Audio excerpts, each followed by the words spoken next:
हाँ तो भाइयों, आप सब लोग कैसे हो? ठीक ही होंगे अपने घर पर। देखिए, सावन का महीना लग चुका है और कांवड़ लेने के लिए जा रहे हैं। बहुत से लोग कांवड़ लेके आ रहे हैं, बहुत सी बहनें भी कांवड़ लेके आ रही हैं, भाई भी ला रहे हैं। देखिए, ये जो कांवड़ सावन मास के महीने में कांवड़ लाई जाती है, ये कांवड़ कैसे लाई जाती है ये आप सबको पता ही होगा, नहीं हो तो मैं बता रही हूँ। देखिए, श्रवण कुमार थे, वो अपने माँ बाप के अकेले बेटा थे। तो श्रवण कुमार के माँ बाप अंधे थे। उन्होंने श्रवण कुमार की जो पत्नी थी वो क्या करती थी, हम औरतों में थोड़ा सा भेद विचार होता है, इसीलिए ये कहा गया है, औरत जाति पर उंगली उठती है कि श्रवण कुमार अपनी माँ बाप की बहुत सेवा करते थे। एक दिन ऐसा हुआ था कि श्रवण कुमार के लिए तो श्रवण कुमार की पत्नी अच्छे अच्छे भोजन बनाती थी और खिलाती थी, और अपने सास ससुर को, वो तो बेचारे अंधे थे तो देख तो पाते नहीं, उन्हें तो जैसा दे दिया जाता वैसा ही खा लेते थे। तो वह ऐसा ही खाते रहे। एक दिन ऐसा हुआ था कि श्रवण कुमार की पत्नी ने खाना बनाया तो खीर बनाई थी।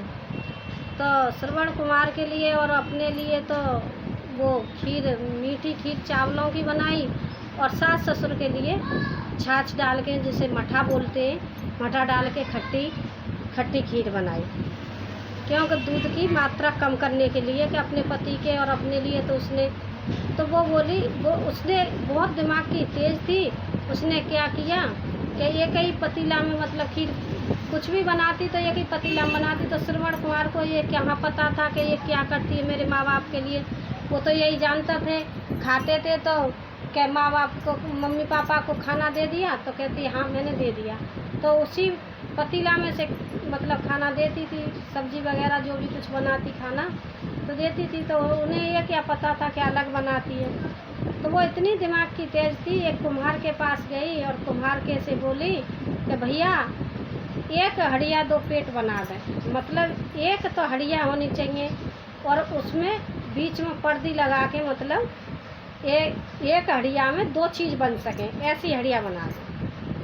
तो कुम्हार के ने ऐसी हड़िया बना दी, जैसे एक तरफ दूध गरम करना हो तो एक तरफ सब्जी बना लो, ऐसी हड़िया बना के दो। तो एक दिन उसने क्या किया कि अपने लिए और अपने पति के लिए तो चावलों की मीठी खीर बनाई, और सास ससुर के लिए उसने मठा महेरी बना दी। अक्समात ऐसा हुआ कि श्रवण कुमार खाना खाने के लिए जब बैठे, तो उस दिन ऐसा हुआ कि श्रवण कुमार कहीं से आए थे, तो उन्होंने बोले कि ऐसा करो, खाना ले आओ। तो श्रवण कुमार की पत्नी ने जल्दी से खीर करके मठा महेरी, मतलब अपने सास ससुर के आगे रख दी, और अपने पति से बोली कि मैं अभी आपके लिए लेके आ रही हूँ। बोले ठीक है,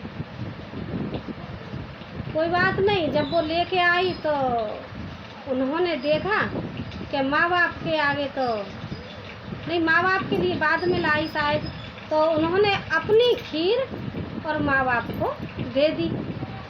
और जबकि श्रवण कुमार की पत्नी रोज़ाना खीर बनाती थी, तो माँ बाप के लिए तो मठा महेरी बनाती और अपने लिए खीर बनाती थी।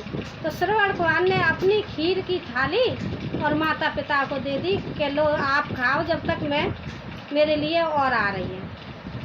इतने क्या हुआ कि उनकी पत्नी और मठा महेरी की खीर बाके काज लाई अपने सास ससुर को। तो श्रवण कुमार की जब माता पिता खीर खाने लगे तो बोले, अरे बेटा, आज तो आनंद आ गए, आज तो हमें खीर खाने को मिल गई। श्रवण कुमार बोले, माता पिता, ये खीर तो रोज़ाना बनती है, रोज़ाना मैं खीर खाता हूँ, आप भी खाते हो, आज कैसे कह रहे हो? तब उनके माता पिता बोले, नहीं बेटा, हमको तो कितनी साल हो गई खीर खाए बिना, हमने तो आज खीर चाखी है, हम तो रोज़ मठा महेरी खाते हैं। श्रवण कुमार को बहुत क्रोध आया। क्रोध आकर के श्रवण कुमार ने अपनी पत्नी से पूछा कि क्यों भाई, आप मेरे माँ बाप के लिए खीर नहीं खिलाते हो, मठा महेरी देते हो? अब वो क्या कहे, वो चुप। भाई चोरी करने वाला तो चुप हो जाएगा। श्रवण कुमार को गुस्सा आया और श्रवण कुमार की पत्नी नहीं बोली तो बोली क्या करूं तो और कहाँ से लाऊं इतना दूध, तुम्हारे लिए भी लाऊं, तुम्हारे माँ बाप के लिए लाऊं, ऐसा शब्द बोला तो उन्हें बहुत बुरा लगा। किसी के माँ बाप के बारे में अगर हम बोलेंगे तो भाई सबको बुरा लगेगा अपने माँ बापों के बारे में। तो श्रवण कुमार ने अपनी पत्नी को बहुत पीटा और मार पीट के नैया और पत्नी को निकालने की वजह अपने माता पिता को और एक कावड़ लेके और अपने कंधा पर रख के माता पिता को कावड़ में दोनों तरफ झूली जंगो करके और माता पिता को लेके बोले माता पिता अब आप चलो तीर्थ स्थान, यहाँ मुझे इस पत्नी के साथ में नहीं रहना है। फिर भी देखो सास ससुर कह रहे नहीं बेटा ऐसा मत करो, कोई बात नहीं, गलती हो नहीं, अब नहीं मैं छोड़ूंगा आपको, आप चलो अब मैं भगवान की पूजा आपके साथ आपकी और भगवान की पूजा करूँ। श्रवण कुमार अपने माता पिता को लेके जा रहे थे।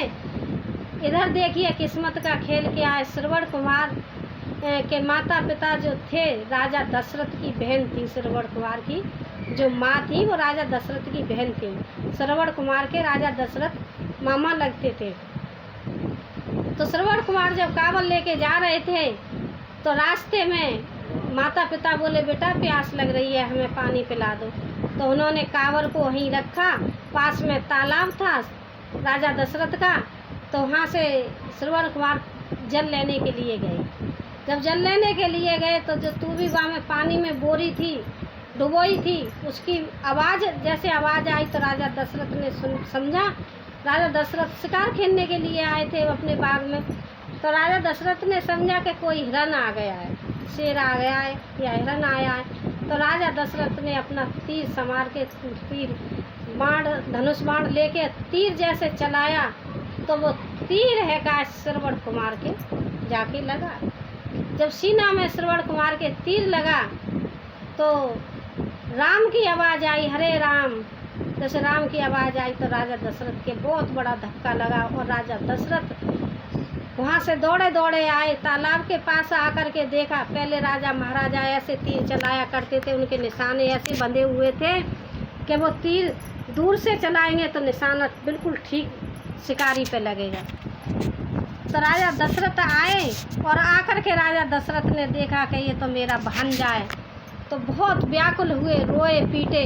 तो राजा वो श्रवण कुमार बोले मामा अब रोने से कोई काम नहीं चलेगा, मामा मेरा एक काम कर दो, मेरे माता पिता अंधे प्यासे हैं, मैं उनके लिए जल लेने के लिए आया था और मामा आपने मेरे में तीर मार दिया। मामा आपने देखा नहीं, सोचा नहीं, समझा नहीं, अचानक से तीर मार दिया। लेकिन मामा जो हुआ सो हुआ, लेकिन मेरा एक काम आप कर दो, मैं धन्य हो जाऊंगा। मेरे प्यासे माता पिता को थोड़ा जल पिला दो जाके। राजा दशरथ बोले हाँ भाई श्रवण कुमार मैं पानी पिलाऊंगा अपने बहन बहनोई को। मामा एक काम करना कि जब तक आप बोलना नहीं, जब तक माता पिता पानी ना पी लें। क्यों कि वो उनको दिखता बेशक नहीं है, लेकिन वो मेरी आहट पहचान लेते हैं कि मेरा बेटा है कि कोई और है। आप बोलना नहीं, उनको पानी पिला देना, पानी पी लें। पानी पीने के बाद में उनको बताना कि ऐसे ऐसे मेरे पे गलती हो गई। श्रवण कुमार दुनिया में नहीं रहा है। देखिए मेरे भाइयों कितनी दुख व दर्द भरी कहानी है। जिन माँ बाप का एक अकेलौता बेटा होगा, वो भी घर से पत्नी के चक्कर में उन्हें लेके और काशी हरिद्वार जा रहा हो और रास्ता में उसकी दुर्घटना हो जाए, उन माँ बाप के दिल पे क्या बीतेगी ये तो वो ही जानते हैं। इधर राजा दशरथ, उधर तो श्रवण कुमार ने प्राण त्याग दिए और इधर राजा दशरथ पानी की तूबी लेके और राजा उनके पास आए, श्रवण कुमार के माता पिता के पास आए। तो पानी लेके जैसे आए तो अब पैरों की आहट सुन के माता पिता बोले बेटा आ गया, पानी लेके आया, ला पानी पिला दे, प्यास लग रही है। तो राजा दशरथ ने जैसे तूबी पानी की दी, हाथों में पानी दे दिया, लेकिन माता पिता को पहचान हो गई कि ये मेरा बेटा नहीं हो सकता है। माता पिता बोले श्रवण कुमार बेटा तुम बोल क्यों नहीं रहे हो, मुझे आवाज़ सुनाओ, क्या चक्कर है, आप बोल क्यों नहीं रहे। दशरथ बोला नहीं था, बोले नहीं थे क्योंकि श्रवण कुमार ने मना किया था। तो और भी उनको धक्का लगा। वो बोले कोई अनहोनी हो गई। माँ को तो आपको पता है कि माँ तो माँ ही होती है, माँ की ममता तो कोई नहीं जान सकता है। इधर राजा दशरथ नहीं बोले तो वो दुखी होके बोले, दुष्ट कौन है पापी, और मेरा बेटा कहाँ है, और तू बोल क्यों ही नहीं रहा है। हम जब तक जल नहीं पिएंगे जब तक तू बोलेगा नहीं। फिर क्या करते राजा दशरथ ने कहा, बहन मैं अभागा तुम्हारा भाई दशरथ हूँ, राजा दशरथ हूँ, और ऐसे ऐसे मेरे हाथों से श्रवण कुमार मारा गया। सोचिए भाइयों, अंधे माता पिता पर क्या पहाड़ टूटा होगा जिस समय उन्होंने अपने बेटे के बारे में सुना होगा कि तुम्हारा बेटा मर चुका है। श्रवण कुमार के माता पिता ने, दोनों ने, अंधियों ने राजा दशरथ से कहा, मैं तुझे श्राप देती हूँ, जिस वियोग में, मैं बेटा के वियोग में हम दोनों पति पत्नी प्राण त्याग रहे हैं, हम तेरे हाथ का दुष्ट निर्वंशी तेरे हाथ का जल नहीं पिएंगे, और तूने मेरे बेटे को मार दिया। तू बेशक मेरा भाई है, लेकिन हम भी श्राप देते हैं कि तू भी बेटा के ही वियोग में मरेगा, मतलब बेटा के ही शोक में मरेगा। अब मुंह की बात, और कमान से तीर निकला हुआ वापस तो नहीं जाता है। राजा दशरथ पैरों में पड़ गए, माफ़ी मांगने लगे, लेकिन अब क्या होता है, जो वचन दे दिया वो वचन दे दिया। और इतना कह कर के श्रवण कुमार के माता पिता ने, दोनों ने प्राण छोड़ दिए, उसी तालाब के पास प्राण छोड़ दिए। तो उनका अंतिम संस्कार राजा दशरथ ने किया। करने के बाद तो देखिए वही शराब राजा दशरथ को लगा हुआ था। जब रामचंद्र जी 14 वर्ष के लिए वनवास में गए थे, उसके बाद में बेटा के ही शोक में राम लक्ष्मण सीता जी गए थे, तो बेटा के ही शोक में तो राजा दशरथ जी मरे थे।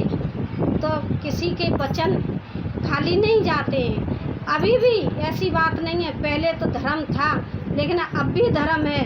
अगर किसी की आत्मा कोई सताता है और उसने अगर अपने मन से कोई किसी को बद्दुआ दे दी तो जो समझ लो उसका सर्वनाश हो जाता है। इसीलिए मैं भाइयों कहती हूँ, अपने आप पे कंट्रोल कीजिए, गुस्सा पे कंट्रोल कीजिए।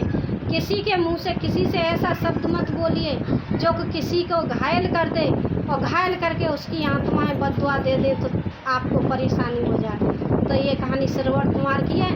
जब से ये सावन के महीना में कांवड़ लेके आते हैं। तो देखिए पहले तो माता पिता को लेके श्रवण कुमार कांवड़ लेने के लिए गए थे, लेकिन आज के ज़माने में तो भाई जल लेके आते हैं। और बहुत से मेरे बहन और भाई ऐसे जो अपने माता पिता, अभी मैं वीडियो देखती हूँ, अब की बार बहुत से भाई अपने माता पिता को लेके और कांवड़ लेके आ रहे हैं। दुनिया जल लेके आती है, लेकिन वो अपने माता पिता को बैठाल के ले जाते हैं इधर से, और उधर से नहा के जल लेके आते हैं और कांवड़ भोले बाबा पर चढ़ाते हैं। मेरा वीडियो अच्छा लगा हो तो लाइक करें, सब्सक्राइब करें, कमेंट करें। धन्यवाद।